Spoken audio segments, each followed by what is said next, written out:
Hello, what's going on, everyone? It's Sal, Stretford Post. How you all doing? And welcome to another episode of Chatterbox. I hope everyone's doing well. I had a fantastic day, evening, night, wherever you are in the world. Thank you so much for joining me, guys. Today, I've got a very special day, a very special guest, should I say, coming on very, very shortly, guys. But please, before I start, please don't forget to smash a like on the video. And please, don't forget to subscribe if you're new. That'd be absolutely fantastic, guys. Thank you so much for joining me today. Guys, look, we're going to get into it very, very soon. Obviously, there's lots of news going around Manchester United at the moment.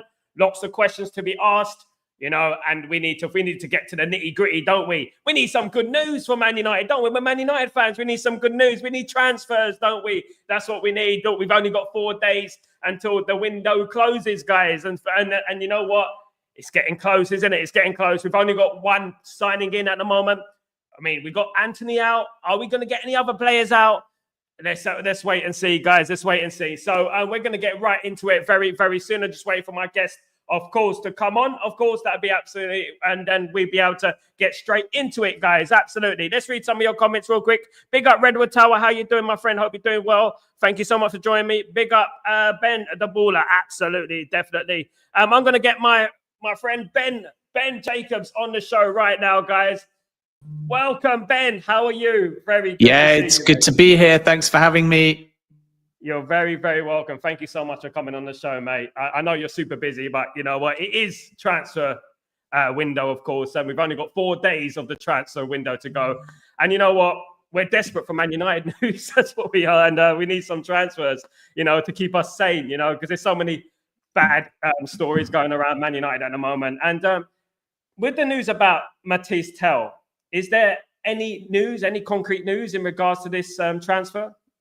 Yeah, the situation with Tel is Manchester United are very keen, but it would be a loan. There are other suitors offering more permanent solutions. And it's kind of going to be up to Tel in many ways, because I think beginning of the window, Bayern wanted the player didn't want to leave, seemingly game over. Towards the end of the window, player became more open to other opportunities. Bayern were resistant.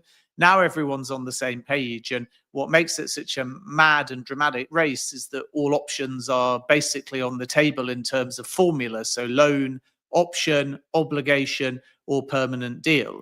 Manchester United are playing on the fact that maybe Bayern want to keep the player, so a loan might suit all parties. But at the moment, you got Tottenham, who are prepared to buy, likely loan obligation, but possibly straight purchase. And if someone hits the valuation of 60 million, then my gut, speaking to sources in the last 24 hours, says a permanent sale will be favoured, which may put Manchester United at more of a disadvantage, because I don't think a loan with an obligation at 60 million euros is necessarily one that we'll see Manchester United proceed with, unless, of course, they can somehow bring in good money for Alejandro Garnacho and or Marcus Rashford. So Tottenham are pushing at the moment. Villa not to be discounted. Chelsea would like to sign the player permanently, but maybe there's a bit of convincing there in terms of his role and his pathways, because that left side is very competitive as far as Chelsea are concerned. And Manchester United very alert to the opportunity as well. But unless the final formula that Bayern and Tel want is a loan, then I think Manchester United are going to struggle against suitors prepared to meet that 60 million euros valuation. Speaking of meeting the valuation, Marcus Rashford, can you see him leaving the football club this window? And will it make a difference if he goes away on loan? Maybe we'll save some on the wages. If we save some on the wages, is it possible we can get Tel on an obligation? And does that work out like that? Or do we have to sell to actually get Tel into the club?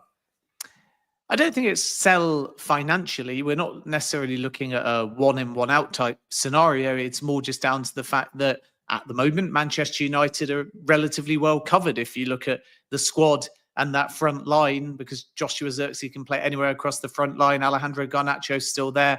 Marcus Rashford's a left-sided player. So you don't want to bring in a name and then have one too many on your wage bill and find that the situation deteriorates further as far, particularly as Rashford is concerned. So there's more onus on outgoings for the benefit of finding a solution for Rashford. Garnacho is different because Manchester United are reluctant sellers, but of course that reflects very positively on the books. So it's more than just a consideration over what Manchester United might want in football terms. They have to navigate a big squad, a big wage bill. With Garnacho, look at the benefit of pure profit. versus losing the player, and with Rashford understand if there is a long-term solution. And I don't think we're quite in Jadon Sancho, Eric Ten Hag territory. It feels like a lot of the Rashford absence is not only down to this notion, and there's two sides to every story of is he or isn't he training in the correct manner. Once you decide that the future may lie elsewhere, whether temporarily or permanently, at this stage of the window, you have to asset protect as well, which is why John Duran didn't come off the bench yesterday either for Aston Villa against Celtic. So I think with Rashford, it's a case of if that window shuts, you might still see him come back into the Manchester United fold, and quite quickly if he's still at the football club. But with Tel, it's very much about opportunism, but within Manchester United's structure. And it is difficult for them to say, okay, we're just going to buy at 60 million euros without first knowing whether Garnacho and or Rashford is going to depart. In regards to Rashford, can you see him going to Dortmund or Galatasaray, going to Turkey, maybe even link up with Ole Gunnar Solskjaer again at Besiktas? Who knows? For me, it just seems like, it's just gone a little bit too far with the obviously the verbal back and forth and stuff. With he's not training hard enough, and he's we need standards and stuff. And I don't know about it, but I don't know how you feel, Ben. But it's just that I feel like it's gone a little bit too far for him to come back into the fold, and play for Man United again. It just seems a bit awkward, and if he comes back in, is he going to be a bad influence on the side? Maybe if he comes back in. I just feel like we need to find somewhere for him. Dortmund would be a great deal for him. Obviously, Jadon Sancho went there. Any updates on Borussia Dortmund or Galatasaray going in for him? Yeah, I think Turkey is not likely at this stage, but we can't shut the door. But remember, that window stays open a bit later. So there's no requirement for Manchester United or Rashford in particular to say Turkey now. He can focus on some of the other preferences, particularly Barcelona. If they don't come off and then the window shuts, as far as most of the European countries are concerned, they'll still have the opportunity potentially to consider a loan to a territory like Turkey at a later date. Whereas, for example, the Saudi window shuts tomorrow. So it's about prioritization at the moment. And clearly there's a willingness for all parties to find a solution if the right club presents itself. We're not yet in a stage where we can say anything is advanced, but of course, this is the end of the window. So ask me again in 5 minutes and things can ultimately change. But right now, at the time we're live, Manchester United are waiting to see whether Barcelona are going to formally approach them, because they think that they've got the squad budget effectively to make it viable on likely a loan, possibly with an option. And Marcus Rashford's preference is Barcelona, so no issue on the player side. And he's waiting. It's not Barca or bust, as you rightly say. Dortmund could be there. They would likely offer a very similar deal to the one that they did for Jadon Sancho. But again, Manchester United don't have that offer in hand at this stage. And it's a bit more expensive for Dortmund because the wage of Rashford is higher than Sancho, and a similar split would be needed. So there's a fair few moving parts to actually get a Rashford deal over the line. And one of them is the wage. But another thing is Rashford being relatively picky with his options. Milan would have been a place that he was prepared to go to, but because Kyle Walker's gone there, they're not able under post-Brexit rules to sign Marcus Rashford this window in any capacity. And like I said before, I still wouldn't rule out a stay at Manchester United as a very concrete possibility. Then Saudi Rashford said no to. Yesterday, Al Ahly, who are now pursuing Galeno, a Porto winger, made an inquiry again to the Rashford camp, not to Manchester United, to ask whether or not Rashford had changed his mind about Saudi Arabia. And the answer was no. So it would be very unlikely now that Saudi presents itself as an opportunity, because that deal would have to be done today, tomorrow. And I think Rashford is very clear, even on a loan, that at this stage, he doesn't want to go to Saudi Arabia. So I wouldn't shut the door on Turkey. But right now, Rashford's waiting for Barcelona. If that doesn't come off, we can't rule out a stay at Manchester United. Speaking of Garnacho, I mean, I'm a big fan of Garnacho. I don't want to see him go because I'm from the 90s, so I never believed in selling our best youth players. I've never, since the days of Cantona and Giggs, I've been around. So selling our youth players, it doesn't sort of match what Man United are all about, in my opinion. Especially Chelsea coming in with an offer. It's gone a little bit quiet in regards to that with Chelsea. Do you see Chelsea coming in with an offer for Garnacho? And could he be enticed with the offer if it comes across? Yeah, or Napoli as well. We can't rule them out. Remember that deal for Karim Adeyemi, not over the line, and the first approach was for Garnacho. Manchester United's price was seen as too high. But I think the reason why so much is happening now is not out of panic. A lot of clubs ask me, why did we wait so long and then move? But it's a seller's market. So it's only really in the last 4, 5, 6 days of the window where the buyer gets a bit of ascendancy in negotiations. And that's why I think people are waiting to see whether Manchester United drop their Garnacho price. Regarding Chelsea, I'm not aware at any point of a formal offer to date. Full respect for others reporting, but as far as I'm aware, Chelsea have never placed a verbal or formal offer for Garnacho, but the interest is there. And at the moment, I think we've kind of got a slightly intertwined merry-go-round between a series of different players. And I would say Alejandro Garnacho, Chelsea and Napoli, Mathis Tel, several clubs, including Chelsea, Villa are there, but they like João Felix as well.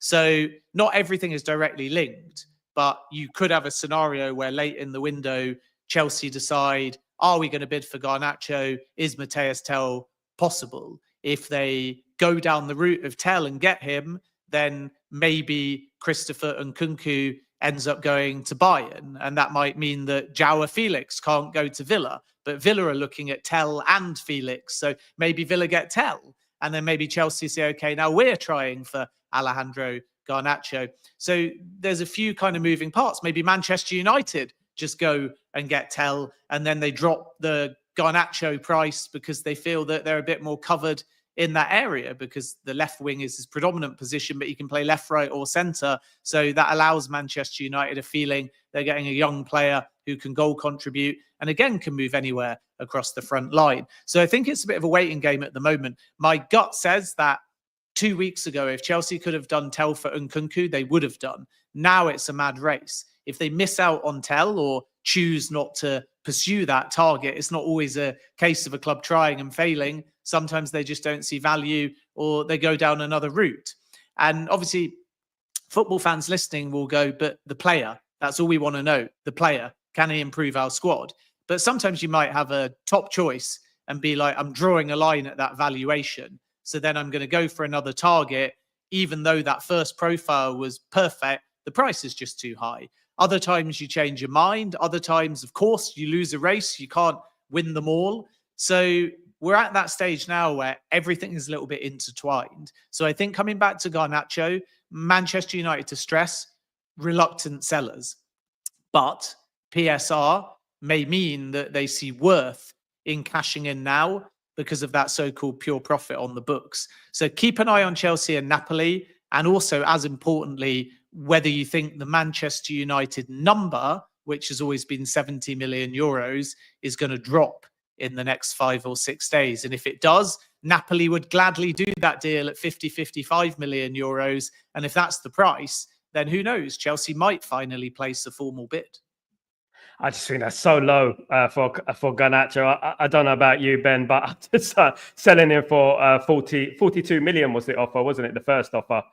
I mean, anything lower than 70 for me is so low for a player of Garnacho. I mean, an Argentinian international Puskas winner, 8 caps for Argentina he has, the world champions. And I just feel like that'd be so low for us. And it'd be so disappointing for him to go as well, But it's the nature of the beast, unfortunately, with the way where we are at the moment with FFP, of course. We need to make money. We're in debt. And that's the only way we're going to bring players in, it seems, at the moment. Otherwise, loaning players out with them paying a fraction of the wages, etc. What about? I mean, I'm hearing a lot about the summer. I don't like to talk about the summer too much because obviously, anything can happen. But I've been hearing things about Ruben Amorim wanting to sign a couple of Sporting Lisbon players. One of them is Giovanna Quenda. A player that played under him at Sporting Lisbon. Do you see any anything solid in that he will make a move for a couple of Sporting Lisbon players in the summer? Nothing yet. I mean, Ruben Amorim's not like Eric Ten Hag. He doesn't have a veto. So this is not about Amorim comes, let's raid Sporting. This is very much about Jason Wilcox, Christopher Vivell, Jean-Claude Blanc and Amorim all working collectively. And we wait and see how they restructure the whole sporting director situation off the back of Dan Ashworth. It may well be that Jason Wilcox and Vivell just subsume those responsibilities. They might bring in another hire, but it doesn't necessarily or definitively mean it's going to be a sporting director. So I'm not aware yet of any outreach to Sporting over anybody. I know the most natural link is also Victor Gyökeres, but you're going to find in the summer there's a whole queue of suitors there, because instead of it being release clause, you're going to get 70 odd million euros as a viable number where the player may be able to depart. Right now, it's 100 million euros over the summer. It was 100 million euros, but come next summer, you find the price drops by about 30 million euros. At that point, there'll be a whole queue of suitors. His wage demands are certainly not excessive for the kind of player and potential that he carries. And naturally, people are going to link Manchester United, but I think there'll be others on the list for that kind of number 9. We have to understand also, how does Rasmus Højlund continue to develop? As I said many times, Joshua Zirkzee, no interest in leaving this winter despite reports. And I still think that Amorim feels that he can grow into a role at Manchester United and live up to that price tag. But we know last summer they were looking at Victor Osimhen. It wasn't viable. They still like Benjamin Sesko. There'll be a race there with Chelsea and most likely Arsenal. And then with Gyökeres, let's see whether the link with Amorim persuades the wider recruitment team to make any kind of move. I think Arsenal have looked at the player too. Chelsea have got other priorities at the moment, including Benjamin Sesko and Liam Delap. But Premier League and Gyökeres could be one to watch. And I think people will always naturally say, if the manager had him and knows him and likes him, there may be a fit there. And to give Amorim players that he wants might be a part of how Manchester United are planning. But there's also this other aspect to the business and the model of buying young, of where possible looking at homegrown talents. That's where the links with Tyler Dibbling come, and of lowering the average age over all of the squad, plus clearing the wage bill. So if you're going to eventually move Casemiro on, if Rashford is going to potentially leave, then you're actually saving on wages regardless of any fees involved.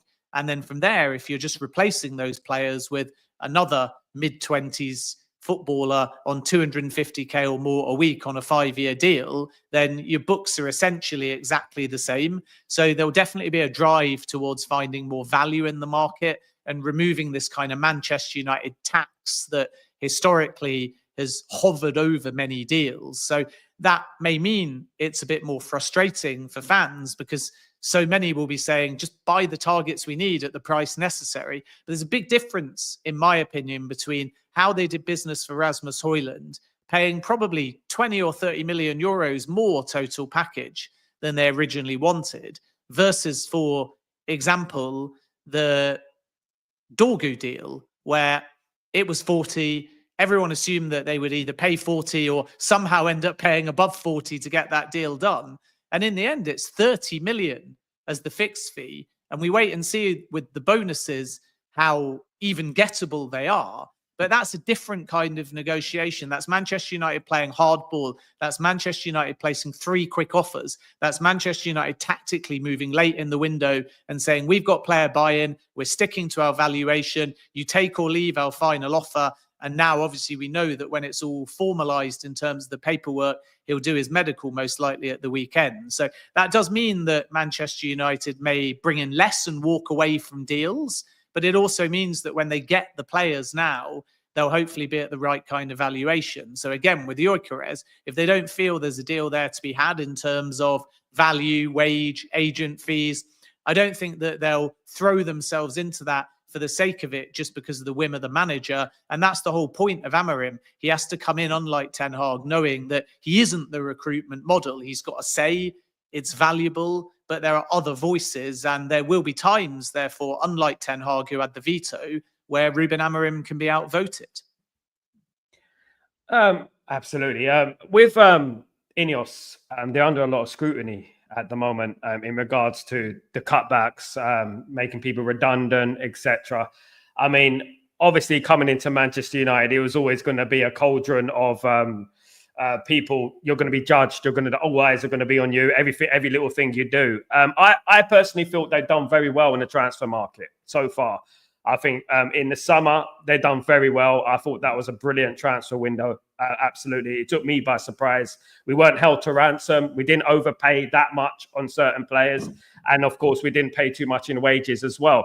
Do you feel like the scrutiny against INEOS is a little bit harsh on them at the moment, with Jim Ratcliffe obviously being the brunt of the attacks at the moment online? And of course, he was cornered the other day by Manchester United fans and who were not happy. Do you feel this is fair on Jim Ratcliffe, or do you think they're just the Manchester United fans by doing that? Well, it's a new model, isn't it? So it's a new approach, sporting strategy, and naturally fans pay hard-earned money. So of course they're entitled to protest. And there's different aspects, isn't there? There's the business side, there's a rise in ticket prices, there's the cost cutting at the football club. And rightly so, fans should have a voice, and they may not like everything. And certainly when they see some of the wages of the players at the moment in mid-table mediocrity, or when they see some of the fees, or when they see some of the broader plans for the future, they may say, why are you cutting from other areas of the business that are actually quite important to the community, to the fan base, and so on? But I think the bottom line here is that Jim Ratcliffe feels that he hasn't inherited a particularly modern club and has to be very cutthroat and ruthless, because there's no point in putting money in if it constantly just gets subsumed because you don't have proper revenue streams and investment. And it will be quite a painful process. And sometimes the stuff that gets out is easy to make a headline out of and is deeply unpopular. And the hard work they're doing behind the scenes maybe doesn't get the credit or the reward. And then one day people may turn around, if we flip it forwards 5 years, and say, we've got these plans for a great new stadium or a redevelopment. We're doing better. We're buying younger. We're winning races for players like Lenny Yoro, even though everyone said that that was certain that he would go to Real Madrid. We're still spending money on transfers. Then they obviously have to work out what on earth they're going to do with the horrific debt that the Glazers have saddled on the football club. So I think the most apt thing ever said about Manchester United, even though it was more a football comment, was this notion that the club needs open heart surgery. And if you think of that in every way, you have to kind of accept that there will be decisions that not everyone understands. There will be painful things. There will be increases. There will be cost-cutting. There will be redundancies. Now, not all of them make sense because we're seeing it a bit out of context. So certain redundancies go out there in the public and you think, but wait a minute, you've just spent that extra 5 million on that player. Why not pull away from that player and invest in your staff, invest in your club, invest in your back office staff, invest in your community? So maybe we need to be a bit more patient, because perhaps in 3 to 5 windows or even 3 to 5 years, we'll start to see the bigger plan at play. Whereas right now, I think that Manchester United fans rightly are aggrieved because they're on course for their worst ever Premier League season. And there's no denying that. And it's easy and normal and expected for the fan base to only be looking at the short term and saying, is there a plan here? Is it any different to the Glazers? Is it going to be the case we have to pay even more money to watch an even worse football team? Is it going to be a scenario where the new manager doesn't work? There was a U-turn on Ten Hag. Do they know what they're doing? They keep chopping and changing and cutting, and nothing they do is actually leading to an improvement. But it's so early in the project that I do think there's also an argument to reserve a bit of judgment and let them do the first 3 windows at least of their plan on the brand side and on the football side, and then assess the club and whether there's been a clear improvement from the time that the Glazers were only in charge. And the other thing I would say is that there's virtually no hire at the football club that I know of that isn't seen as best in class. You've got Omar Barada, an incredible coup, Jason Wilcox, highly respected, Christopher Vivell. Even though it didn't work out for him at Chelsea, there were kind of extenuating circumstances there in many ways because that project was very new and formative. So you understand that there may be a fair amount of staff turnover. And I think that's why Dan Ashworth kind of came and went as well. But after about a year and a half, or 3 to 5 windows. These projects, as we're seeing with Chelsea, tend to stabilize a little bit. And at that point, I personally think it's a fairer window to start judging the impact of Jim Ratcliffe. And turning to Ruben Amorim, will he be given the time? Because obviously there's lots of doubts about his tactics, the way he speaks to the media, for example. This is the issue I'm having. Are we going to be patient with the manager? Because, you know, a few more bad results and then they're going to start turning against the manager again. I firmly believe it's not the manager. It never has been the manager. Sorry, we lost him there. We lost Ben there. We're trying to get him back. We're trying to get him back, guys. We're trying to get him back. Sorry, we lost him there. Let's go through some of your comments. 1 second.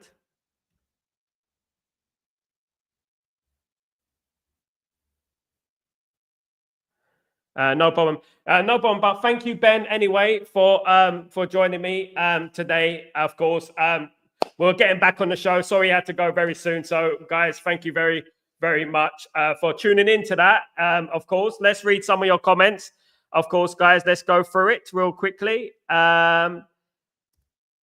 Redwood Tower, big up yourself, big up everyone, of course, who joined me today. Ben the Buller, Chelsea plan to make a new midfielder. They're going to go and come in hours. Let's wait and see. Of course, absolutely.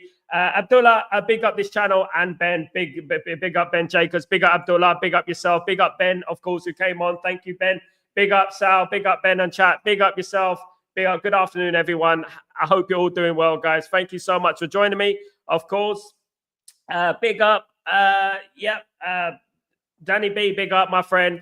Absolutely. Lots of things. Big up, Ricardo. How you doing, my friend? Absolutely. Big up, Danny B. Tel is a year behind development from Garnacho, but for roughly the same price. Nah, thanks, Walk. That's a good point. At the end of the day, Danny B, I've been talking about that for a while, haven't I? You know, and I think we're getting a little bit carried away with the Tel thing, of course, guys. I don't think we should be overly zealous with Tel because, you know, what I would say about Tel is that, you know what, he is relatively unproven. He's playing in the Bundesliga.